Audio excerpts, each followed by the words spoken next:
Hello everyone, कैसे हो guys आप सभी। आशा करती हूँ सभी अच्छे होंगे, स्वस्थ होंगे। आप सभी का स्वागत है मेरे YouTube channel study with Deepa Saini में।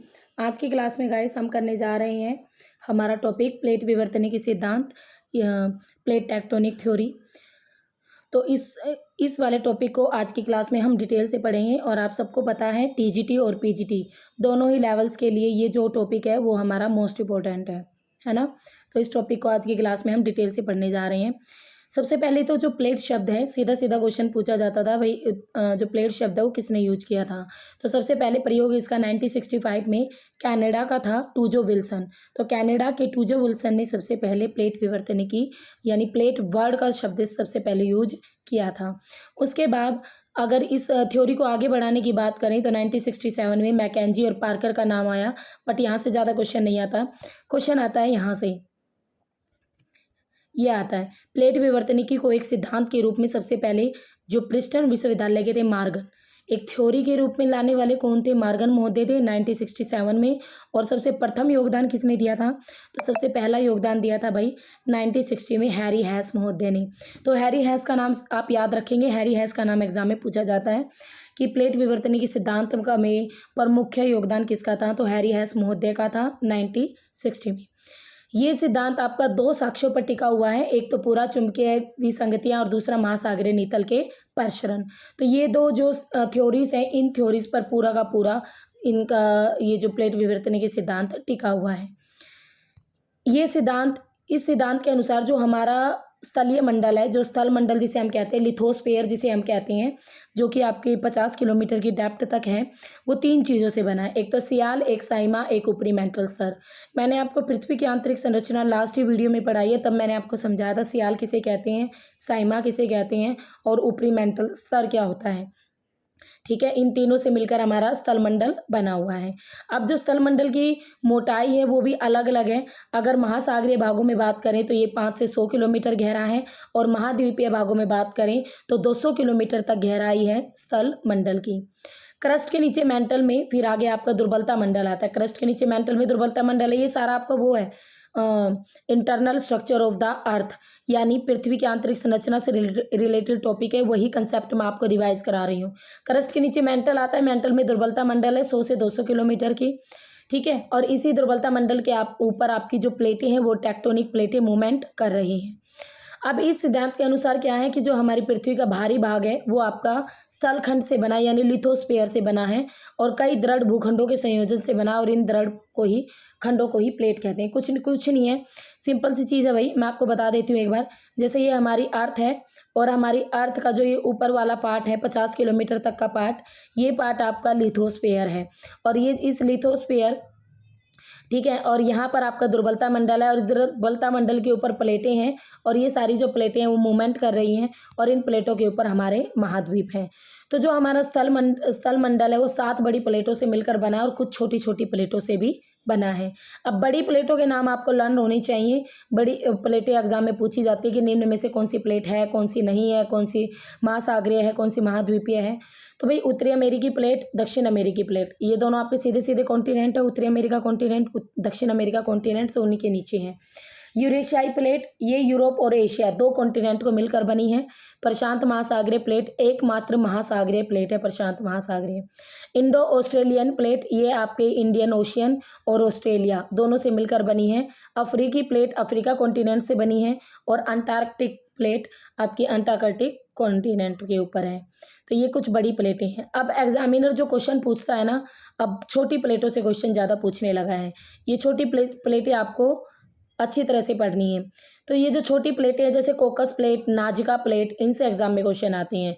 तो भाई कोकस प्लेट पड़ती है आपकी मध्यवर्ती अमेरिका में, यानी उत्तरी अमेरिका और दक्षिण अमेरिका के सेंटर में पड़ती है कोकस प्लेट और प्रशांत महासागर की साइड। ठीक है, तो जो ये मान लो ये उत्तरी अमेरिका है, ये दक्षिण अमेरिका है, तो यहाँ पर पड़ती है और ये वाला पार्ट प्रशांत महासागर के साइड वाला।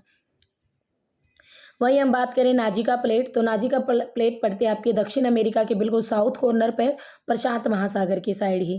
ठीक है, अभी मैं मैप भी दिखाऊंगी आपको, मैप में आपको सारी प्लेटें समझ में आ जाएंगी। फिर नेक्स्ट आती है अरेबियन प्लेट। अरेबियन प्लेट पड़ती है आपके अरब प्रायद्वीप के ऊपर, अरब प्रायद्वीप के ऊपर। फिर आती है फिलीपीन प्लेट। फिलीपीन प्लेट पड़ती है एशिया में, फिलीपींस आइलैंड के आसपास पड़ती है ये, और प्रशांत महासागर में पड़ती है। कैरोलिन प्लेट पड़ती है न्यू गिनी के उत्तर में, फिलीपियन और इंडियन प्लेट के पास, यानी ऑस्ट्रेलिया के नॉर्थ में आपका न्यू गिनी है, न्यू गिनी के नॉर्थ में आपकी कैरोलिन प्लेट है। फ्यूजी प्लेट पड़ती है ऑस्ट्रेलिया के उत्तर पूर्व में। ऑस्ट्रेलिया के उत्तर पूर्व में आपकी आती हैं कौन सी? Fuji plate. ये सारी मैं आपको मैप में भी दिखाऊंगी, कोई टेंशन लेने की नीड नहीं है, मैप से आपको चीज़ें समझ में आ जाएंगी। नेक्स्ट आता है प्लेट की सीमाएं और किनारा। जो प्लेटें हैं, प्लेट टेक्टोनिक और प्लेट की सीमाएं होती हैं, प्लेट का किनारा होता है, उनको देखेंगे। तो प्लेट का जो किनारे वाला भाग है, सीमा वाला भाग है, उसे ही प्लेट का किनारा कहते हैं। दो प्लेटों के बीच जो संचलन क्षेत्र है, दो प्लेटों के बीच जो संचलन क्षेत्र है उसी को प्लेट सीमा कहा जाता है। प्लेट सीमा एक उभयनिष्ठ क्षेत्र है। कैसा क्षेत्र है? उभयनिष्ठ क्षेत्र है। ठीक है भाई, याद है? तो आपको सिर्फ इतना याद रखना है कि प्लेट के जो किनारे होते हैं या जो प्लेटें होती हैं वो तीन प्रकार की होती है। कौन कौन सी होती हैं? एक होती है आपकी अपसारी प्लेट, एक होती है अपसारी प्लेट।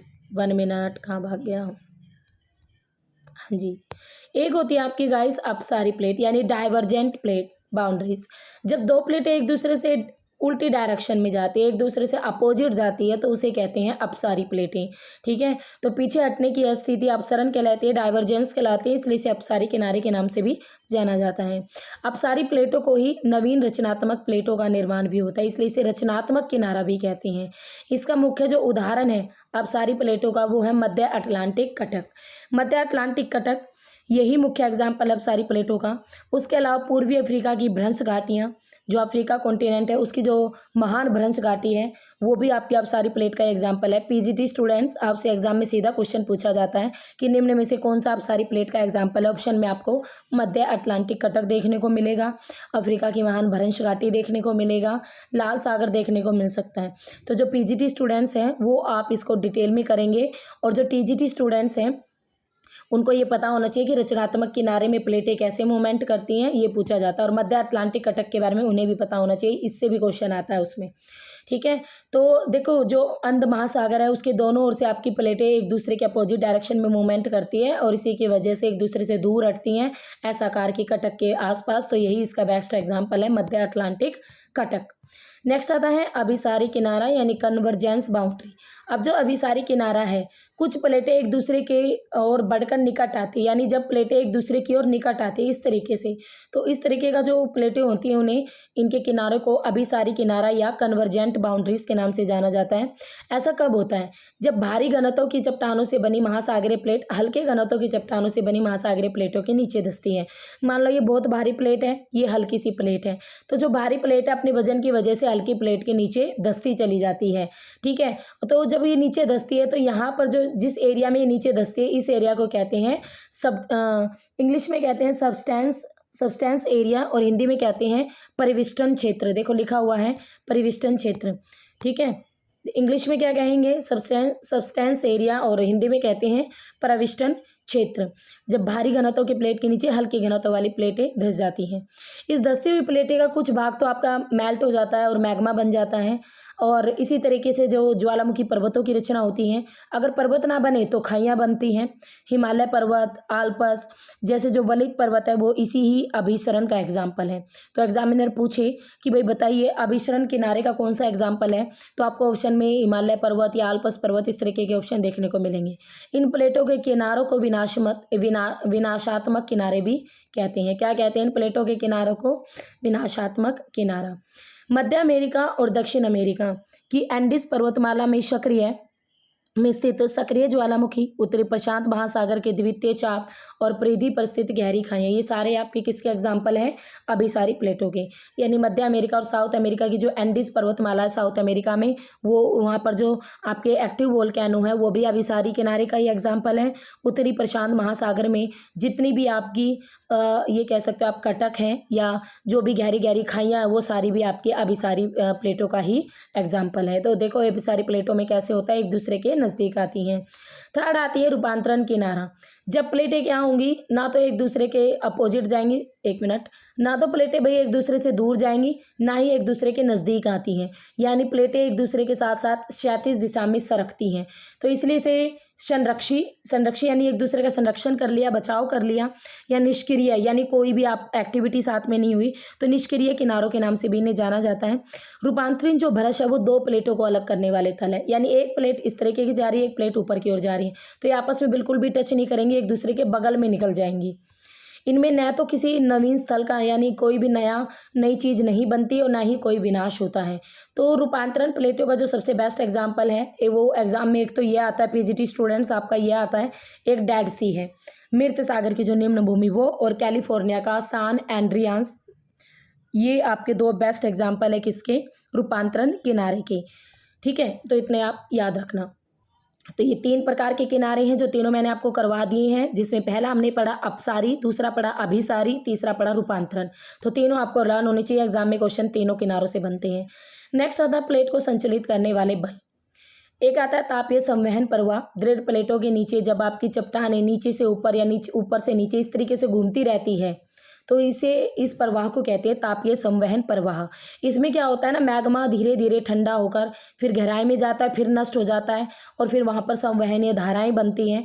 और इस तरीके का जो ये तापीय संवहन प्रवाह का सिद्धांत है वो आर्थर होम्स ने दिया था 1930 में। पीजीटी स्टूडेंट्स आपका ये एग्जाम में आता है, तो 1930 में ऑथर होम्स ने दिया था। ठीक है, और ये चीज़ें तो मैंने आपको बता दी। और ऑथर होम्स ने एक चीज़ और बताई थी भाई, इसने हैरी हैस, ऑथर होम्स के बाद एक हैरी हैस ऐसा था जिसने महासागरीय नीतल के विस्तार की धारणा को प्रभावित किया। मतलब जिसने ये कहा कि महासागरीय की जो तली है वो धीरे धीरे क्या हो रही है, फैलती जा रही है। तो महासागरीय की तली धीरे धीरे क्या हो रही है, फैलती जा रही है। इस चीज़ को बताने वाले कौन थे, हैरी हैस महोदय। नेक्स्ट आता है गुरुत्व बल। नेक्स्ट आता है, एक तो पढ़ लिया आपने तापीय प्रवाह बल जिसमें संवहनीय धाराएं चलती है, आर्थर होम्स ने 1930 में दिया था। दूसरा बल है जो कि प्लेट विवर्तन की थ्योरी को प्रभावी बनाता है, वो है भाई आपका गुरुत्व बल। ये क्या कहता है कि मध्य महासागरीय जो कटक है, यानी ऐसा आकार की जो कटक है उसके पास मैग्मा और लावा के कुछ पदार्थ जमा हो जाते हैं, और जिससे इस कटक के ऊपरी प्लेट की ऊंचाई तटों की अपेक्षा 2 से 3 किलोमीटर और अधिक हो जाती है, और कटक के किनारों पर गुरुत्व बल पैदा हो जाता है। तो कटक के किनारों पर क्या पैदा हो जाता है, गुरुत्व बल पैदा हो जाता है, और इसी गुरुत्व बल के कारण तली फैलने लग जाती है। तीसरा आता है चट्टानों का भार। जैसे ही कटक से गरम गरम तप्त मैग्मा कटक से दूर जाता है, तो फिर भाई मैग्मा है निकला यहाँ से, जैसे मान लो यहाँ से निकला और निकल के ये दूर तक फैल गया, तो यहाँ से जैसे दूर जाता है तो ये जमने लग जाता है, और जमने लग के चट्टान बन जाता है, और फिर चट्टान लग के जैसे ये भारी हो जाएगा, भारी होके फिर ये नीचे डूबने लग जाता है और अपने साथ प्लेटों को भी खींच कर ले जाता है। तो चट्टानों के भार भी प्लेटों में मूवमेंट लाती हैं। अब यह आता है कि भारतीय प्लेट का संचलन किस तरीके से होता है। तो भाई जो भारतीय प्लेट है वो उत्तर दिशा की ओर खिसक रही है। भारतीय प्लेट कैसे खिसक रही है, उत्तर दिशा की ओर खिसक रही है। तो ये एग्जाम में सीधा क्वेश्चन आता है कि भारतीय प्लेटों का मूवमेंट किस ओर की ओर हो रहा है, तो नॉर्थ की ओर हो रहा है। आप याद रखना, एशिया की ओर खिसक रही है, और जो हमारा दक्षिण भारत है वो पूर्व की ओर खिसक रहा है। तो ये क्वेश्चन एक बार एग्जाम में आया था कि भारत कितने सेंटीमीटर प्रति वर्ष पूर्व की ओर सरक रहा है, तो भाई भारत 1.5 सेंटीमीटर प्रति वर्ष पूर्व की ओर सरक रहा है। तो इस चीज़ को आप याद रखोगे। ये है भाई मैप, और इस मैप से आपको सारी प्लेटें दिख जाएंगी, कौन सी प्लेट कहाँ पर है, तो इसको थोड़ा सा स्टडी करने की नीड है हमें। ये है आपकी उत्तरी अमेरिकी प्लेट। पहले मैं आपको 7 बड़ी बड़ी प्लेटें बता देती हूँ। दक्षिण अमेरिकी प्लेट, नंबर 3 यूरेशियाई प्लेट, नंबर 4 अफ्रीकी प्लेट, नंबर 5 ये आपकी इंडो ऑस्ट्रेलियाई प्लेट, नंबर 6 प्रशांतीय प्लेट, और नंबर 7 नीचे आती है अंटार्कटिक प्लेट। तो ये तो आपकी 7 बड़ी बड़ी प्लेटें हैं जिनके नाम आपको लर्न रखने हैं, जो एग्जाम में पूछी जाती हैं।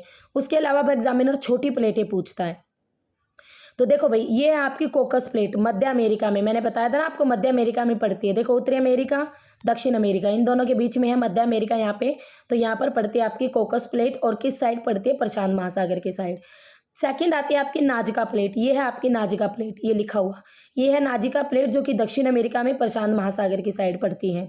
और बिल्कुल आपके दक्षिण अमेरिका के साउथ में, यानी यहाँ पर, ये है आपकी सकोशिया प्लेट, ये रही। ठीक है, नाजिका प्लेट इससे ऊपर है, सकोशिया नीचे है। देखो कोकस, नाजिका, सकोशिया, तीनों सीक्वेंस में, ऊपर कोकस है, फिर नाजिका है, फिर सकोशिया है। और प्रशांत महासागर की साइड तो कोकस है और अंध महासागर की साइड कैरिबियन प्लेट है यहाँ पर। ठीक है, यहाँ पर कौन सी आती है आपकी कैरिबियन प्लेट। ये आ गई आपकी अरब प्लेट, ये आ गई आपकी अरब प्रायद्वीपीय प्लेट के नाम से जिसे जाना जाता है। नेक्स्ट ये आ गई भाई आपकी फिलीपींस प्लेट और यहीं पर आपकी न्यू गिनी प्लेट भी आती है, यहाँ पे स्कोशिया प्लेट भी आती है। ठीक है, तो ये आपकी फिलीपींस प्लेट और ये है आपकी स्कोशिया प्लेट। तो यही छोटी छोटी प्लेटें हैं जो एग्जाम में पूछी जाती हैं। तो देखो भाई, मैंने आपको पूरा टॉपिक पढ़ा दिया है डिटेल में। इस टॉपिक को आप अच्छी तरीके से लर्न कर लेना। एग्जाम के पॉइंट ऑफ व्यू से आपको 1 या 2 नंबर दिलवाने वाला टॉपिक है। आपको खुद पता है हर बार यहाँ से क्वेश्चन बनता ही बनता है। ठीक है, इनके किनारों से, इनके एग्जाम्पल से, प्लेटों से, और या फिर सीधा क्वेश्चन पूछ लेता किसने ये थ्योरी दी। तो इस कंसेप्ट को आप अच्छी तरीके से पढ़ लेना। और भाई अगर किसी को नोट्स चाहिए तो टीजीटी, पीजीटी और नेट तीनों ही को नोट्स अवेलेबल हैं। अगर आपको नोट्स चाहिए तो आप मुझे 9728771666 नंबर पर कांटेक्ट कर सकते हो, व्हाट्सअप मैसेज कर सकते हो। ठीक है, और वह नोट्स आपको पेड मिलेंगे और व्हाट्सअप पर एज ए PDF मिलेंगे। अगर आपको नोट्स चाहिए तो you can message on this number. और इसके अलावा अगर आपको कोई भी इशू हो और नोट्स अगर आप देखना चाहते हो तो जिस इनमें मैं पढ़ा रही हूँ यही इसी तरीके के नोट्स हैं आपके सारे के सारे कंप्लीट। टीजीटी SST के भी कंप्लीट नोट्स अवेलेबल हैं और हिंदी इंग्लिश के भी अवेलेबल हैं, हरियाणा जीके के भी अवेलेबल हैं। तो आपको जो भी नोट्स चाहिए तो you can message on this WhatsApp number 9728771666। Video कैसे लगी कमेंट बॉक्स में ज़रूर बताना। और भाई वीडियो को मैक्सिमम लाइक शेयर किया करो, तभी मेरा मन करेगा वीडियो बनाने का। आप बोलते हो मैम वीडियो नहीं बनाते, बट आप खुद देखो ना, ना तो व्यूज़ आते हैं ना लाइक्स आते हैं, तो फिर कैसे मन करेगा, कुछ भी काम करने का मन करता ही नहीं है फिर यूट्यूब पर। ओके, तो ज़्यादा से ज़्यादा शेयर करो वीडियो को, सब्सक्राइब करवाओ चैनल को ताकि थोड़ी इंप्रूवमेंट मुझे दिखे, मैं मोटिवेट हूँ आपके लिए, आपके सामने फिर मैं न्यू वीडियो लेके आऊँ। तो फिर मिलेंगे, तब तक के लिए have a nice day. Okay, bye bye, see you.